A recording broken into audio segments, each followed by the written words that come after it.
Indian Energy Exchange Q2 FY26 Investors Conference Call hosted by Axis Capital Limited.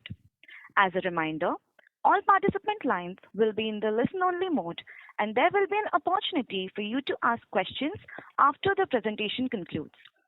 Should you need assistance during the conference call, please signal an operator by pressing star, then zero on your touchtone phone. Please note that this conference is being recorded. I now hand the conference over to Mr. Rohan Ghiwala from Axis Capital Limited. Thank you, and over to you, sir. Thank you, Bhumika. Good afternoon, ladies and gentlemen. On behalf of Axis Capital, I am pleased to welcome you all for the IEX Q2FY26 earnings conference call.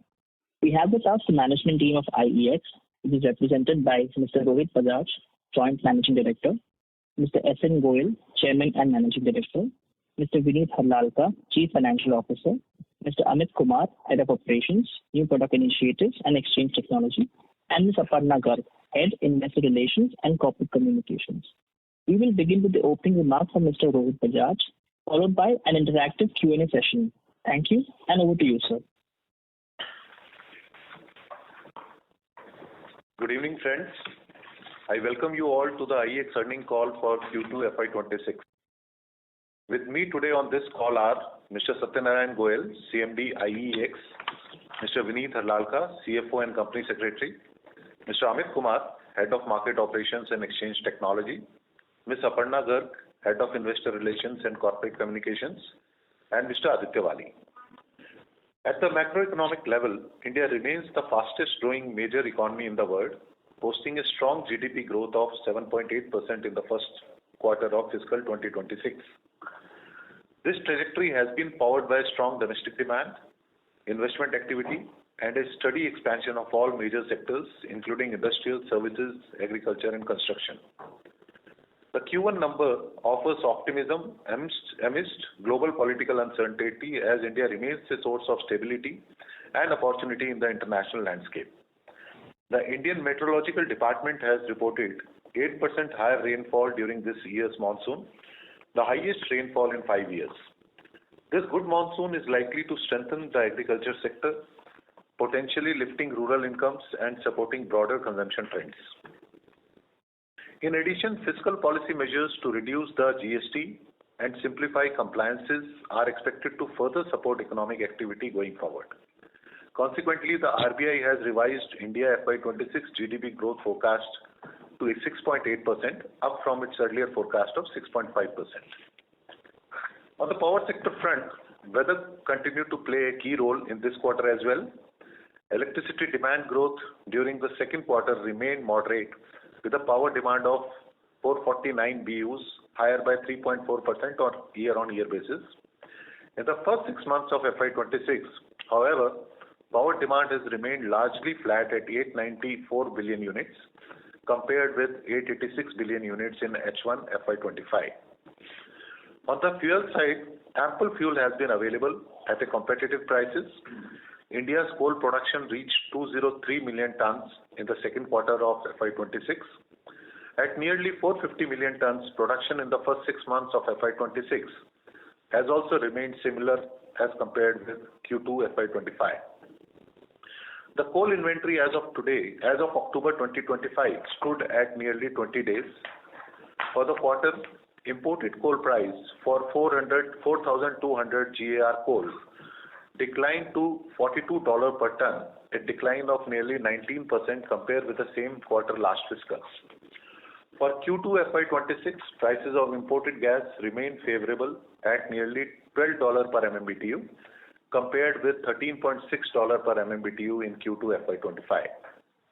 Overall, the fuel situation for the sector has remained comfortable. Let us now talk about few important regulatory updates and policy initiatives.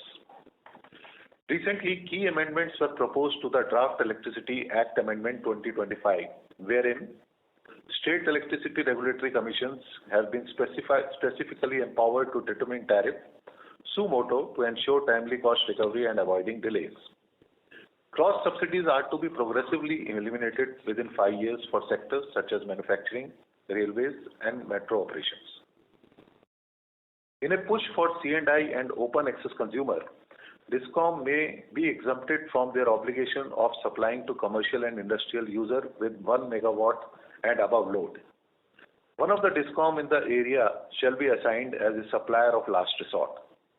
The proposal should open up DISCOM resources for supply, avoid trying up standard power, and enhance competitiveness of the C&I segment. Draft provides for specific penalty of 45 paisa per unit for RCO non-fulfillment. Further, the draft also allows for contract for difference (CFD) based products for the development of the market. In an earlier order, CERC streamlined predefined time slots for trade under TAM contract across exchanges. Public consultation for these predefined slots have been conducted, and the final order has been reserved by the CERC. The regulator also proposed modification in the price discovery mechanism of the day-ahead contingency segment from the current continuous matching to uniform price step auction through draft amendments in the Power Market Regulation 2021. Stakeholder comments on these amendments have also been completed. This order will help improve liquidity in TAM and DAC segments. CERC had issued draft guidelines for virtual power purchase agreements (VPPAs) earlier this summer. Consultation and due proceedings with regard to this have been completed. The draft recognizes power exchanges as authorized platforms for sale of electricity by RE generators under VPPA arrangements. Renewable generators entering VPPAs may sell the electricity component in the collective segment on the power exchanges. This would help increase volume on exchanges. In another development in reference to the carbon market, the CERC issued draft regulations for trading of carbon credit certificates for both obligated as well as non-obligated entities through power exchanges. The stakeholder consultation have been completed and final regulations are likely to be issued in due course. Further, greenhouse emission intensity targets have been notified for 271 obligated entities across sectors such as aluminium, chlor-alkali, cement, and pulp and paper. The final notification regarding this has been published by Ministry of Environment, Forest and Climate Change after conducting stakeholder consultations. This development marks on an important milestone for commencement of carbon credit certificates trading on power exchanges in the near future. In August, the CERC issued amendments to General Network Access (GNA) regulation, introducing network access for solar and non-solar hours for all RE-based projects. The amendment aims to tackle the inefficiencies by introducing time block-based restrictive access to ISTS system, thus aligning capacity allocation with resource generation. These provisions would improve network utilization and optimize cost going ahead. During the second quarter, the MOP issued the final notification on Renewable Consumption Obligation (RCOs). The notification defined RCO fulfillment method to also include RECs acquired under VPPAs, among others, and also provided for fungibility of obligation under wind, hydro, and other components. We have sought CERC's approval to align our green contracts with the revised RCO components. The order in the matter is reserved. Once aligned, the contract will provide due clarity to the market participants for RE sale or procurement, which may increase RE participation going forward. CERC issued an order on implementing market coupling on 23rd July, in which regulator decided to initiate process of implementation of market coupling of day-ahead market. This is to be done by January 2026. In the same order, it is mentioned that coupling of real-time market (RTM) will be considered at a later stage. The order also talks about running a shadow pilot for coupling of term-ahead market and stakeholder consultation for RTM and SCED coupling.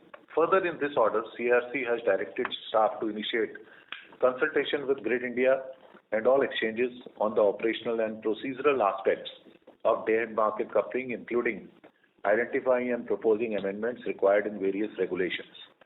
IEX has filed an appeal against this order in Appellate Tribunal for Electricity (APTEL). The next date of hearing is scheduled on 28th of November. During Q2, now moving to the performance, during Q2 FY26, IEX recorded electricity trading volume of 35.2 billion units, a YOY growth of 16.1%. Revenue for the company grew by 9.2% year-on-year, increasing from rupees 167.8 crores in Q2 FY25 to 183.3 crores in Q2 FY26. Profit after tax increased by 13.9%, rising from rupees 108.3 crores in Q2 FY25 to rupees 123.4 crores in Q2 FY26. In Q2 FY26, nearly 44 lakh renewable energy certificates were traded, lower than nearly 63 lakh certificates traded over the same quarter in FY25. The RTM segment continues to demonstrate strong growth with 36% share in volume at IEX, surpassing the share of DAM segment for the first time ever. For Q2 FY26, RTM volumes at nearly 15 billion units were higher by 39% on YOY basis, highlighting the segment's critical role in helping DISCOMs, open access consumers, efficiently manage short-term needs. RTM's ability to offer flexibility and immediate responsiveness underlines the opportunity to efficiently integrate renewables with the grid.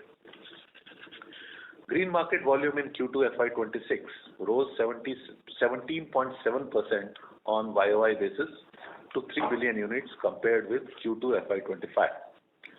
This segment advances integration of clean sources such as solar and wind into the grid and helps obligated entities, including DISCOMs, meet their renewable purchase obligations. With an increase in hydro, wind, and sustained supply from coal-based generation, supply liquidity on power exchanges improved and led to substantial drop in prices. In Q2 FY26, sell bids in day-ahead market of IEX increased by 39.3% on a YOY basis. As a result, average day-ahead market price was rupees 3.93 per unit, down 12.5% on YOY basis, while price in the real-time market averaged at 3.51 per unit, a 16% drop. With regards our product pipeline, we continue to await approval from CERC on our petition to extend term ahead market contracts from 3 months to 11 months. As regards Green RTM, CERC has reserved order on IEX Green RTM petition. Green RTM would provide an opportunity to reduce deviation exposure due to weather events by providing an avenue to trade green power 1 hour in advance. Further, to facilitate merchant storage capacity in the country, we have filed a petition with CERC for introduction of peak DAM and peak RTM segments. This segment would facilitate trading of power during high demand hours such as late evenings and early mornings. Stakeholder consultations on the same have been completed and the matter awaits further proceedings. Moving on to IGX volume, IGX traded gas volume of 16.1 million MMBTU in Q2 FY26, a growth of nearly 37% over Q2 FY25, led by volumes from domestic gas producers and heightened power demand during the months of August and September. For Q2 FY26, IGX recorded a profit after tax of rupees 9.6 crores, which was higher by 57% compared with 6.1 crore in Q2 FY25. As gas prices continue to remain stable and policy initiatives continue to remain positive in the sector, volumes at IGX would continue to be robust. The arrival of early and prolonged monsoon this fiscal moderated power demand. Nonetheless, with CEA's forecast of power demand at 366 gigawatt by 2032 and power consumption to reach nearly 2500 BUs, demand growth will continue to drive exchange volume. In response to this expected demand growth, the MOP has been regularly monitoring the roadmap of thermal capacity addition of 80 gigawatt by 2032. Recently, the country's leading power producers also outlined investment plan to increase their thermal capacity by over 50 gigawatt by 2032. In addition, policy measures undertaken by government and regulators to ease supply side liquidity is expected to further rationalize power prices on the exchange. Power sector is undergoing rapid transformation with the emergence of innovative market mechanisms such as battery storage arbitrage, firm and dispatchable renewable energy (FDRE), virtual power purchase agreements (VPPAs), and electricity derivatives. To support battery energy storage solutions, the Ministry of Power has finalized two tranches of the viability gap funding mechanism. Nearly 13,200 megawatt-hour of BESS project have been awarded under the first tranche, while tenders for over half of the 30,000 megawatt project in the second tranche under VGF have already been issued. As per the CA, BESS-based storage of 47 gigawatt is to be made available by FY32. The reduction in battery storage cost has also accelerated the government push for BESS. As recently as October 2025, RUVNL discovered rupees 1.78 lakhs per megawatt per month for a 1000 megawatt 2-hour 2-cycle tender under the VGF mechanism. This is the lowest price ever discovered for BESS under the VGF mechanism. As mentioned on the earlier occasion, BESS would be able to store surplus solar power during daytime to deliver electricity during hours of peak demand by leveraging power exchanges. This would increase liquidity and potentially increase volume on exchanges during daytime as well as during evening hours. These developments are poised to become key enablers in expanding and deepening the country's power market to support a successful energy transition. Our diversification initiatives are also gradually gathering momentum. For Q2FY26, the International Carbon Exchange (ICX) issued 38 lakh IREX, adding to a cumulative of 82 lakh IREX issuance in the first half of FY26, surpassing 59 lakh IREX issued in FY25. Revenue for ICX in Q2FY26 stood at rupees 193 lakhs. The IREC is globally recognized digital certificate that serves as a transferable proof of generation of 1 megawatt of energy from renewable sources. With regards to the coal exchange, Ministry of Coal has been exploring options for market development in the coal sector and has created enabling provision under the Mines and Mineral Development and Regulation Act to set up a mineral exchanges. Recently, draft rules have been issued for appointing coal controller as a regulator for the coal exchange. IEX has been working with the stakeholders to explore setting up the first coal exchange in India. As India advances towards its net zero goals, energy exchanges are expected to play an increasingly significant role in shaping the nation's energy ecosystem. Thank you, and now we can have question and answers. Thank you very much. We will now begin the question and answer session. Anyone who wishes to ask a question may press star and 1 on their touchtone telephone. If you wish to remove yourself from the question queue, you may press star and 2. Participants are requested to use handsets while asking a question. Ladies and gentlemen, we will wait for a moment while the question queue assembles.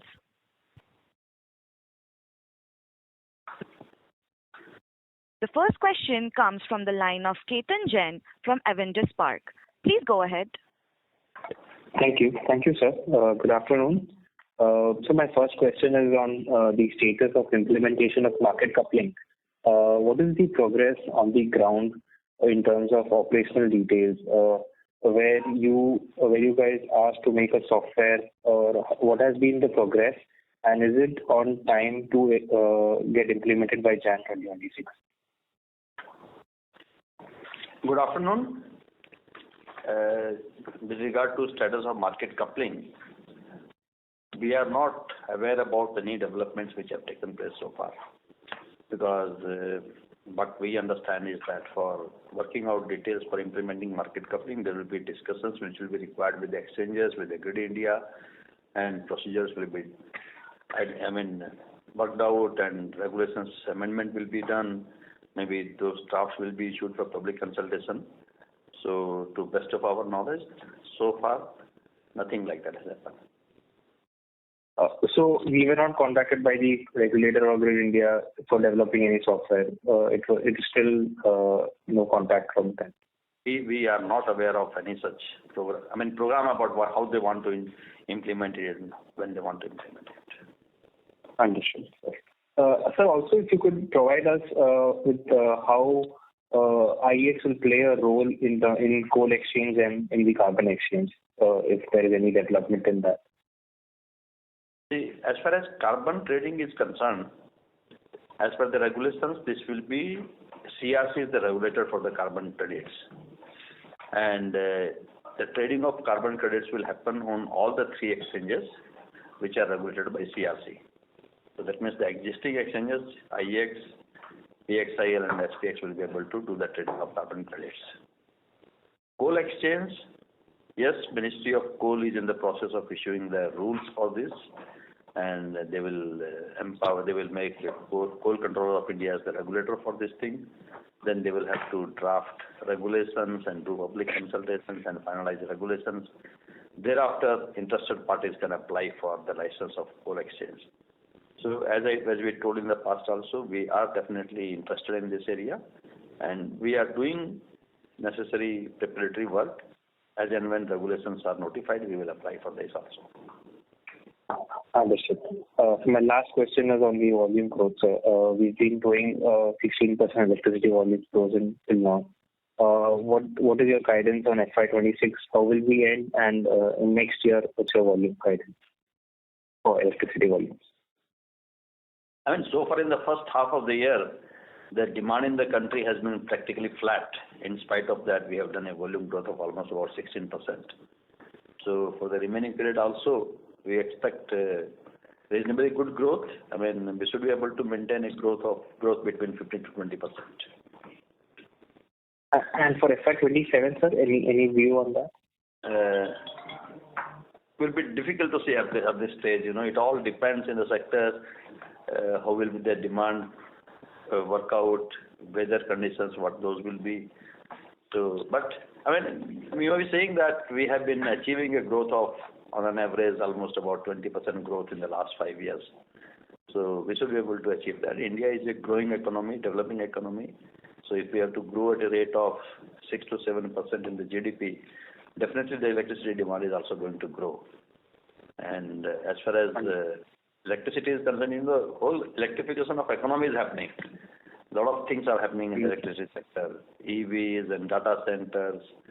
So now the batteries are also becoming commercially viable. So a lot of storage is happening. If that happens, then the daytime surplus power can be stored and evening hours the power can be used from the batteries. And exchange will definitely play a very critical role in all these activities. So I'm sure growth potential, what we have achieved in the past, we should be able to sustain in future also. Understood. Yeah, thank you and all the best, sir. Thank you. Thank you. The next question comes from the line of Sumit Kishore from Axis Capital. Please go ahead. Good afternoon, sir. This is Sumit here from Axis Capital. My first question is, the power. So last fiscal power demand growth was 4.2, 4.3%. This year, first half has been flattish. How much of this is really attributable to weather? And in your opinion, is there a slowdown versus what was expected for the C&I power segment also? What is your impression? It was mainly because of the weather. Because, right from April till October, we are seeing very good rains this time in the country. And there is a surplus rainfall in the country. As a result of that, the agricultural demand has crashed. And also, the summer demand, the domestic demand also was much lower than what it was expected. So, Grid India's estimate was a peak demand of 277 gigawatt. Against that, only about 250 gigawatt was the peak demand. So I think looking at all these things, it was mainly because of the weather conditions. C&I side, we don't see any reduction in demand, rather there is increase in demand. But I don't have the data about what is the actual increase in industrial consumption. Right.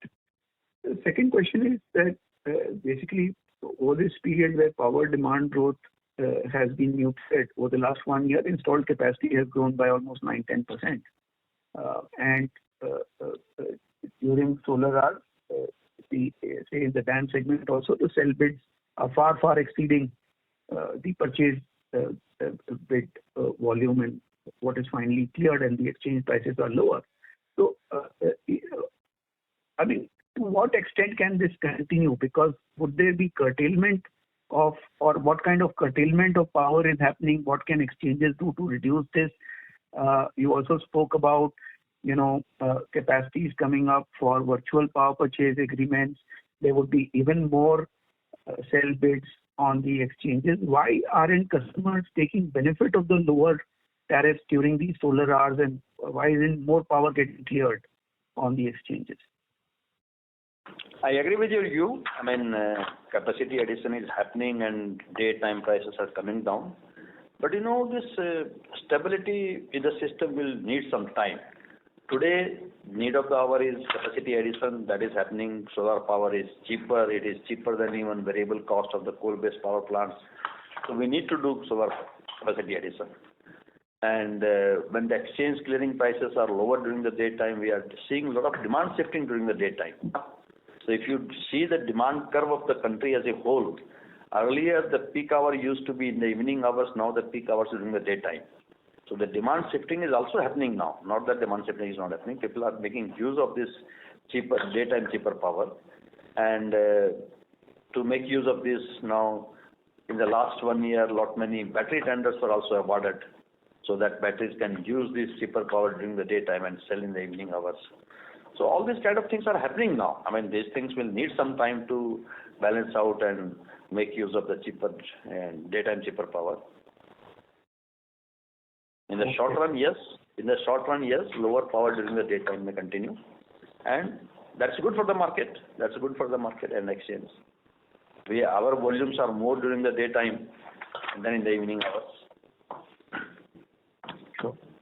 And so you mentioned that for the first time, RTM volumes have surpassed DAM in the mix in first half of the fiscal. So is this going to be a sustainable trend? And in case for RTM, the implementation of MC will happen later, depending on the experience from DAM. That's what the market coupling order said. So, to what percentage can, in the collective market transactions, can RTM's share can go up even from here? The RTM volumes this year are higher than the DAM market, mainly because the availability of power on the sell side was much higher. The liquidity was much higher, the clearing prices were lower. And RTM prices are practically 10 to 12% lower than the day-ahead market price. Oh. So many of the distribution companies are taking advantage of this lower RTM prices and purchasing power in the RTM market. So as long as the RTM prices are lower, yes, definitely RTM volumes will be higher. And with regard to your question on coupling of RTM, if you look at the order, Commission has not taken any view regarding implementation of RTM. Yeah. So they have said that looking at the time constants and based on the experience, it will be considered. So they will take a view separately on that, if required. Got it. Just one last clarification on this IGX equity stake that you have, 47.5%. What is the timeline over which this has to be reduced to 26%? And what are your thoughts, on how, what are your plans there? Can you repeat the question, please? I believe the IGX stake in IGX, equity stake, yes, which is around 47.5%, needs to come down over a certain time frame, I believe, to below 26%. So, yeah. What can you please refresh our understanding on how we are going to go about it? Yeah, I mean, as per the PNGRB regulations, we have to bring down the equity to 25% by December 2025. That is the provision. we have applied to PNGRB for extension of this time, because of in the past, there were few challenges in the gas market and gas exchange. The business ramp up has not happened at the rate at which we were expecting it. So, we have applied. PNGRB regulator was quite supportive, and they have assured that they will give time extension. And we are also working out now options. We are considering different options for divestment and complying with the regulatory provisions. Okay, so it's only 2 months away, so they will give extension for 1 year. Yeah. We have requested for 1.5 years. Let's see. Thank you, sir. Thank you. The next question comes from the line of Anand B from Seema Wealth Private Limited. Please go ahead. Hey, good afternoon. Can you hear me? Yeah, good afternoon. Yeah, good afternoon. So, this couple of questions. First is the transition of the segment from DAM to RTMs. So, in this quarter, we've seen, and especially this half, you've seen from compared to the previous half of the first half of the previous year. That is, DAM has the percentage of volumes of DAM has reduced from 41 to 35 in this half of this current financial year. RTMs went up from 30 to 36 as well. But TAM market has remained the same. Can you just give a light on why TAM markets volumes share has remained the same, and where do you see that going forward? The first thing, the main product for the exchanges are the collective transactions, which is the DAM and RTM. Mm-hmm. So significantly higher volumes happen only in these segments. And as you can see, this year also, the share of collective transactions, which is DAM, RTM, and green GDAM, the total share is more than 85% for these three products. And it will continue to remain like this. Term ahead market transactions, these are bilateral transactions, and these transactions happen mainly when there is a shortage of power, and some of the distribution companies want to tie up power to ensure availability of power under the deficit conditions. Fortunately, this year we had good rains, so that is why there is no growth in that time transactions. Okay, so even in the RTM segment also, would you say going forward now, considering the market coupling, you said that, okay, they have just, the CRTs will be considered, coupling for RTM. Let's say, if RTM coupling is not going to happen, would you say that the RTM share will only increase more and more, where the DAM segment would decrease and growth? Looking at the market energy transition which is taking place, a lot of renewable capacity is getting added, and there is a large variation in the renewable power generation. So distribution companies also have to make good these variations on the real-time basis. And even generators also, renewable generators, they also many times sell the surplus power because of the good weather conditions if there is excess generation. So, real-time market volumes under these conditions will continue to increase. Government of India also has mandated that all thermal generators will have to sell their under-position power in the DAM and RTM market. And these generators are able to assess the surplus URS power more accurately in the RTM market. So a lot of bids are coming in the RTM market for sale of power from these generators also. Considering all that, I personally believe that yes, RTM volume will continue to increase in future. Okay, that is one part. Second, I want to touch upon the virtual PPAs front. I just want to know the current scenario of how much of that is going forward, and what will be the share of the exchanges, or what potential that exchanges can have a share of the virtual PPAs. See, virtual PPAs are normally done by the industries or multinationals when they want to comply with the RPO obligations or their sustainability targets. And under that, what they do is they get into a contract with the generator and they commit them a fixed price. The generator sells power in the market. And difference between the market clearing price and his contracted price is to the account of the multinational who has contracted this. In turn, the green attribute goes to the multinational. Now, under this kind of a contract, what we understand is that yes, couple of VPPAs have been signed, and I think almost about 2,000 megawatt of PPPAs are under operation or under execution. So, and that power is coming to the market for sale. 2,000 megawatts of virtual PPAs. Yes. Okay. And in any case, most of these VPPAs are for the solar power, and during solar time, in any case, we have a lot of cell available. We have cell available to the extent of more than 50,000 megawatt. So, if there are more virtual PPAs, there will be more cell during this hour. Okay, and you're saying in the 2,000 megawatts virtual PPAs, how much the entire share is coming to the exchange, or only a certain portion of it? Entire is coming to the market. Okay. Any estimates of how much can come to IEX specifically, or any idea about it? Can you repeat, please? Any idea how much of that can come to IEX specifically? No, and in fact, entire is coming to the IEX because they are mostly selling in the day-ahead market.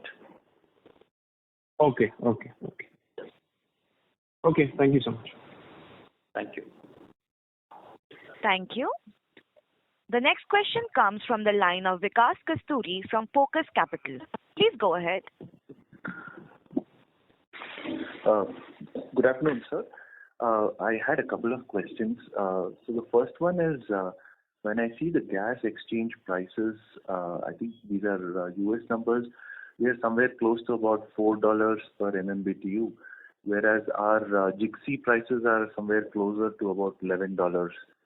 So why is there so much of a difference between the prices? That is one. And the second question was on the carbon exchange.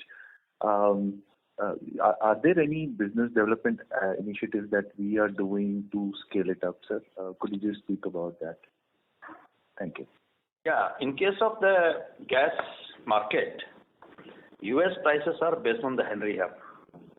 And Henry Hub is a index which is basically determining the gas price in USA. It is not international gas trading exchange. It is basically for the transactions happening in USA.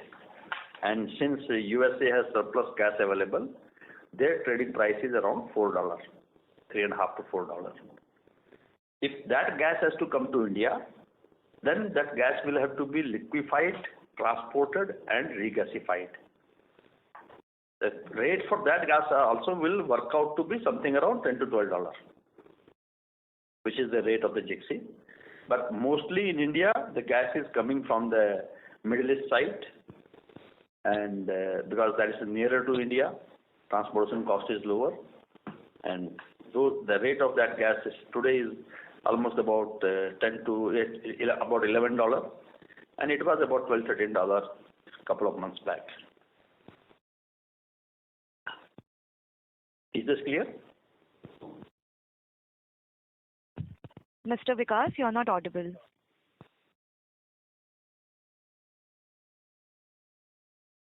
Mr. Vikas, please unmute your line. Let me answer the second question.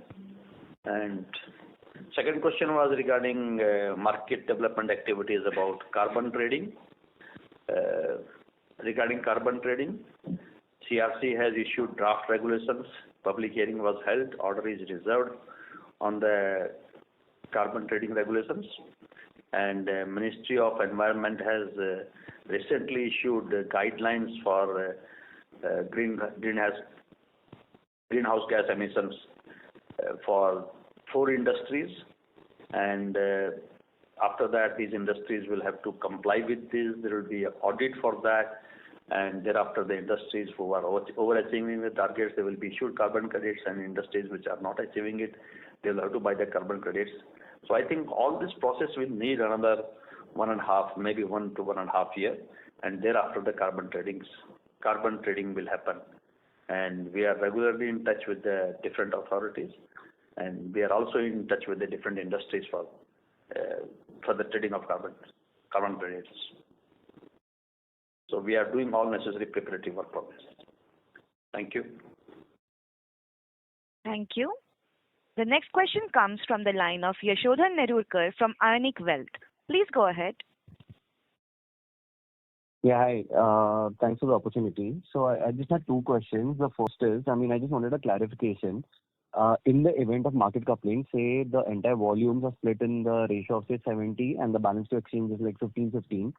So will IEX be responsible for clearing the 70% of the volumes, as in even if the price is discovered by say third entity like the market company operator, would IEX be responsible for clearing the 70%? So would they be getting paid for all the buys and sells that they have got on the exchange?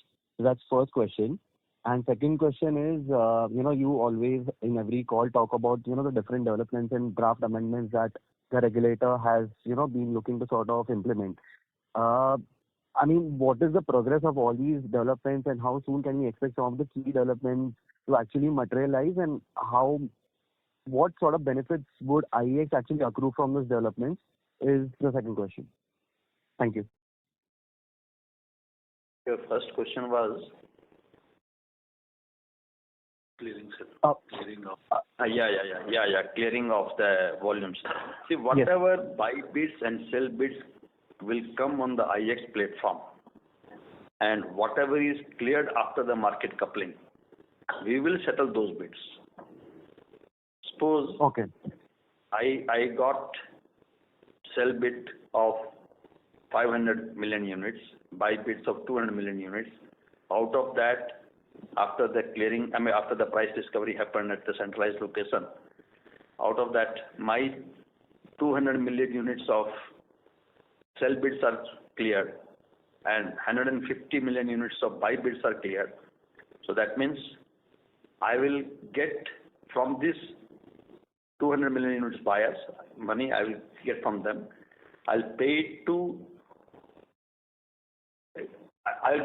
from 150 million unit buyers, and this money I will pay to the sellers who have sold 200 million units. In addition, I will also get money from the other exchanges whose buyers were cleared against the sell from my sellers. So there will be inter-exchange settlement also. So whatever volumes are cleared on IEX platform, we will do the settlement for that. Okay, perfect. That answers my question. And secondly, about the developments and how material would they be, and how soon can we expect the progress to happen in those? If you look at the government and regulators, everybody is basically interested in development of the market. And there are many such initiatives which are being taken by the government. In the past also, if you see the late payment surcharge which came streamlining the payments for the generating companies, that brought in the financial discipline in the sector. And as a result of that, the capacity addition is happening in the country now. Then there was the amendment in that all generators will have to sell the URS power on the exchange platform.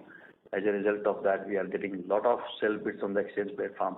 On few days, what we see is in the day-ahead market, we get sell volumes of almost about 150 million units to 200 million units. Similar in the RTM market also, 200 to 250 million units kind of sell bids are coming. So, and now Government of India has proposed amendment in the Electricity Act. And as per this, again, this is basically for bringing viability in the power sector, improving performance of the distribution companies. So if that happens, definitely the demand for the power is going to increase, and this will definitely help exchanges to grow business. Same thing from the regulator also.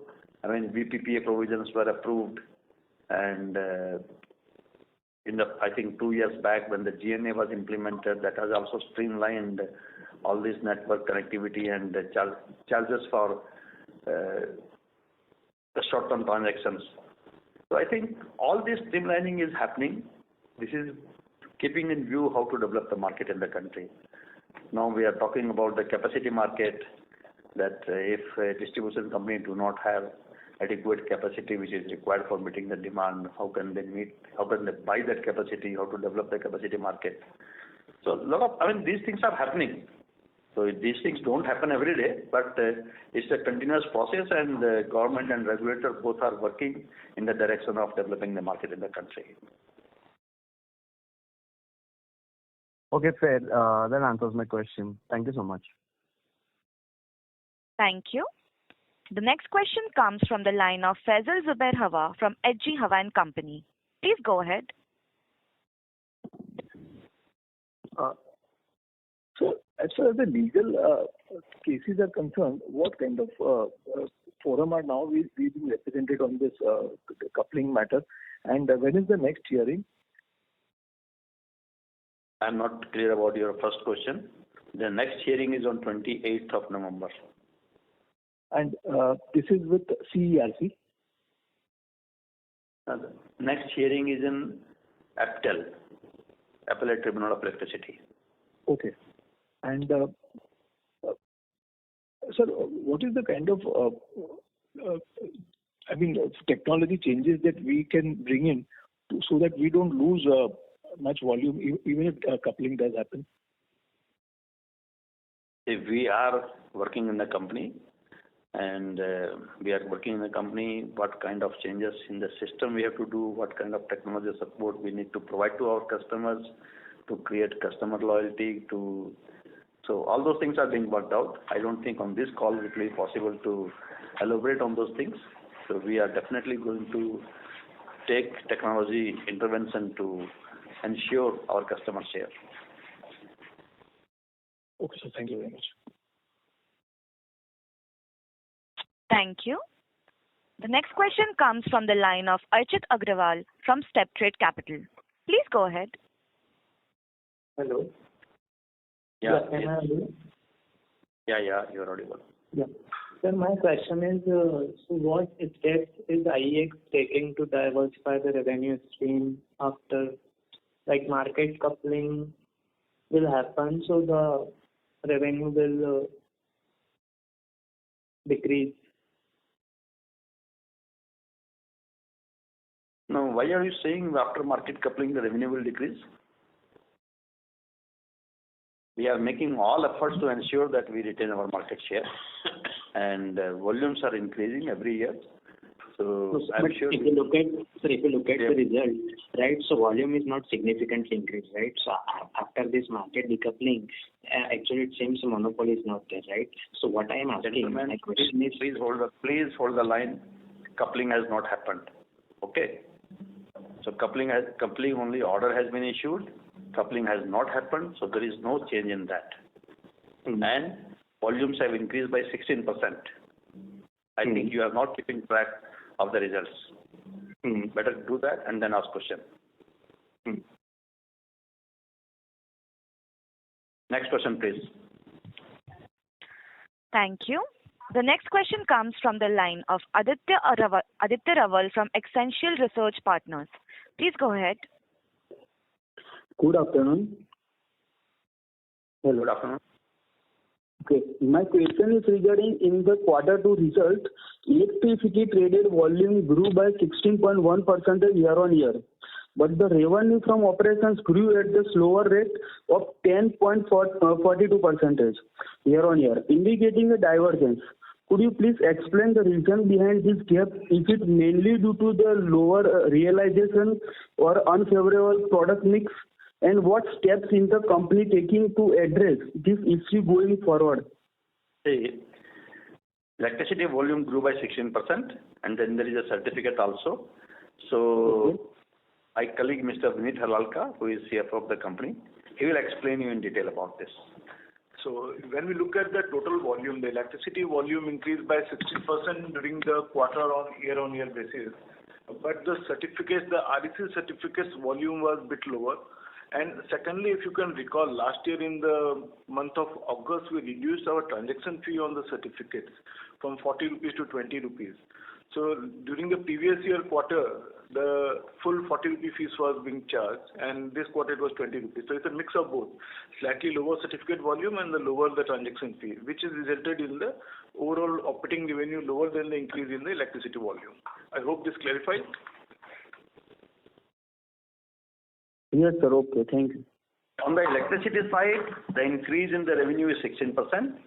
On the certificate side, the increase in revenue is minus 53%. So as a result of that, total revenue increase was only 10%. Yes, sir. Yes, sir.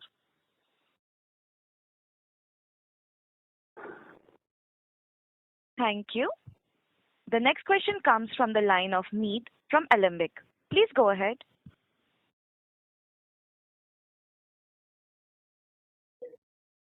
Hello, am I audible? Yeah, you're audible. All the questions have been answered. Thank you. Okay, thank you. Thank you.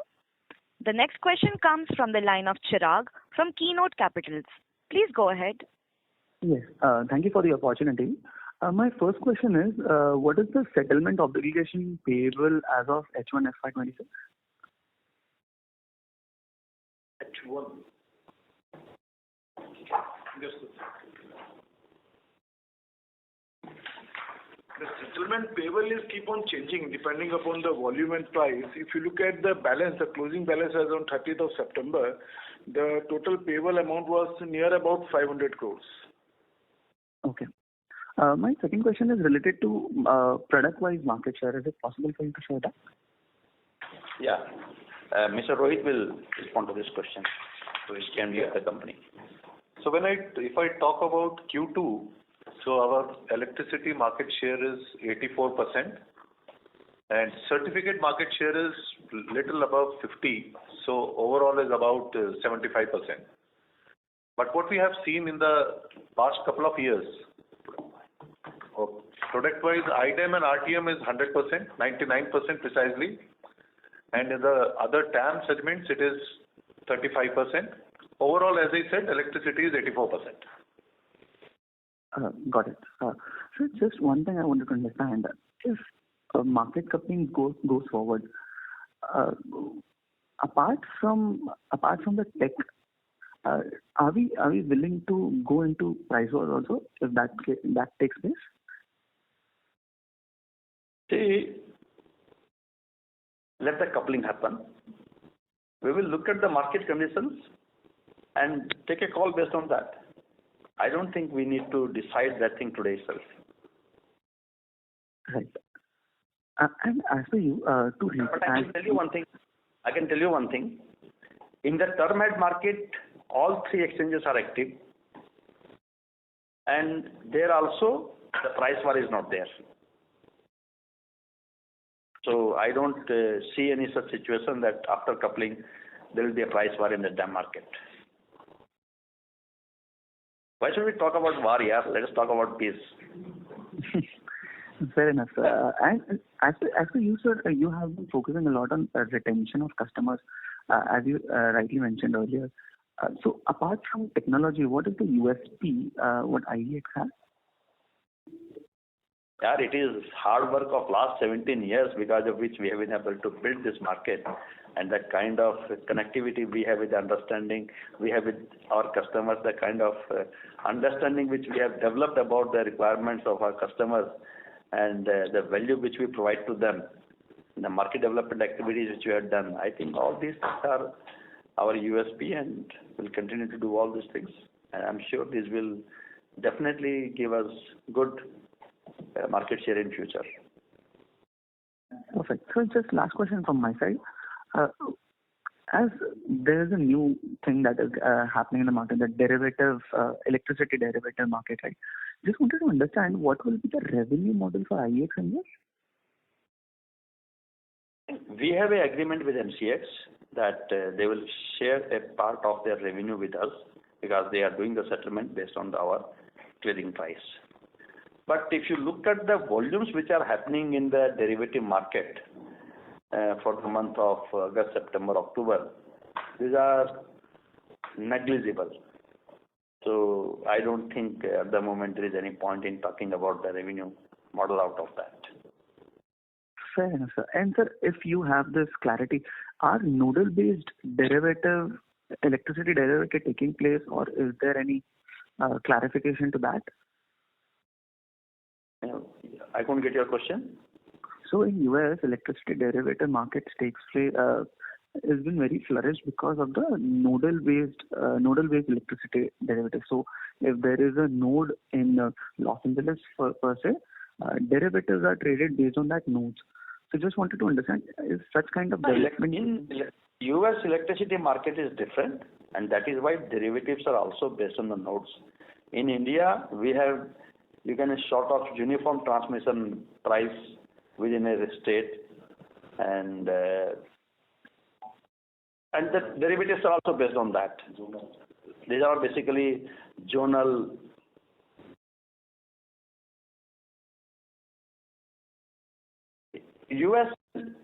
India markets are quite different. So in India, the derivatives are based on the market clearing price of the day-ahead market, and that is one price, you can say. Fair enough, sir. Thank you. Thank you for the answers. Thank you. The next question comes from the line of Krishna Sateja from Smart Sync Services. Please go ahead. Good afternoon, sir. Good afternoon. Sir, all major questions have been answered, but another small question. I'm so sorry to interrupt you, Mr. Krishna, but your voice is muffled. Can you please speak through a handset? Okay, sure. Am I audible now? Am I clear now? Yeah. Yes. Better now. Okay, sir. So, major questions have been answered, but a small query, once the carbon trading certificate gets yes note from the all regulations and all that, you expect from 1.5 years from now.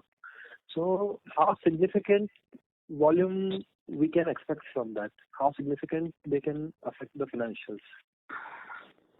It's difficult to say that because it depends on to what an extent industries are able to comply with the GHG gas emissions norms. If everybody is complying, then there is no trading. If few are complying, over complying, and if you are not complying, then yes, the trading will happen. So it all depends on that. But looking at that trend in the past for the E-certs and RACs, we believe that the market could be as big as RAC market. Okay. Okay, that's from my side. Thank you. Okay, thank you. Thank you. We will take that as a last question for today's call. I would now like to hand the conference over to the management for closing comments. Thank you, friends. I would like to thank each one of you for being part of today's call. Throughout the second quarter, we witnessed efforts from the government and regulators to establish a favorable policy and regulatory climate to develop the energy sector. We at IEX remain committed to contribute to the development of a sustainable and energy efficient future for India. Thank you so much. Have a great evening. Thank you. On behalf of Axis Capital Limited, that concludes this conference. Thank you for joining us, and you may now disconnect your lines. Thank you.